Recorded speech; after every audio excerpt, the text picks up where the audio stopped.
ప్రభువునందు ప్రియమైన దేవుని బిడ్డలందరికీ శుభాభివందనాలు తెలియజేస్తున్నాను. ఆయుష్ ఆరోగ్యాన్ని ఇచ్చి ఉదయకాలంలో ప్రభుని స్తుతించే భాగ్యాన్ని దయచేసిన దేవునికి స్తోత్రం కలుగునుగాక. మనలను ప్రేమించిన వాని ద్వారా మనము అన్నిటిలో అత్యధిక విజయం పొందుచున్నాము. రోమీలకు రాసిన పత్రిక 8వ అధ్యాయము 37వ వచనం. ప్రార్థన. కృపగలిగిన మా తండ్రి దయగలిగిన ప్రభా, నీకు వందనాలు చెల్లిస్తున్నాను. ఈ ప్రార్థనలో ఏకీవిస్తున్న నీ వీళ్ళందరినీ దీవించి ఆశీర్వదించండి.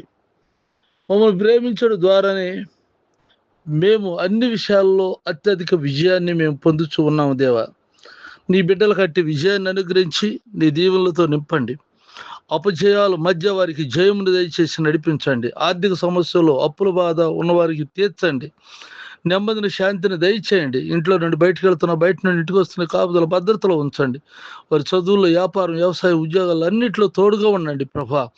అనారోగ్యంలో ఉన్న వారికి ఆరోగ్యం దయచేయండి. బలహీనలకు బలమును దయచేయండి నాయన.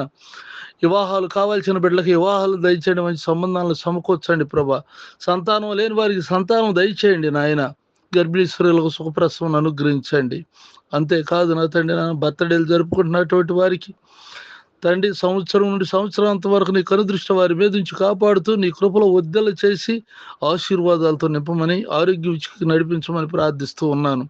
అలాగే నా దేశాన్ని రక్షించండి. నా తోటి సేవకులైనటువంటి వారు ఆయా స్థలాలు చేస్తున్న పరిచయం దీవించమని యేసుక్రీస్తు పరిశుద్ధ నామములో ప్రార్థిస్తున్నాం తండ్రి. ఆమెన్. తండ్రి దేవుని దయ, ప్రభువైన యేసుక్రీస్తు వారి కృప, పరిశుద్ధాత్మక సన్నిధి నిత్యం తోడైనగాక. ఆమెన్. ఆమెన్. ఆమెన్.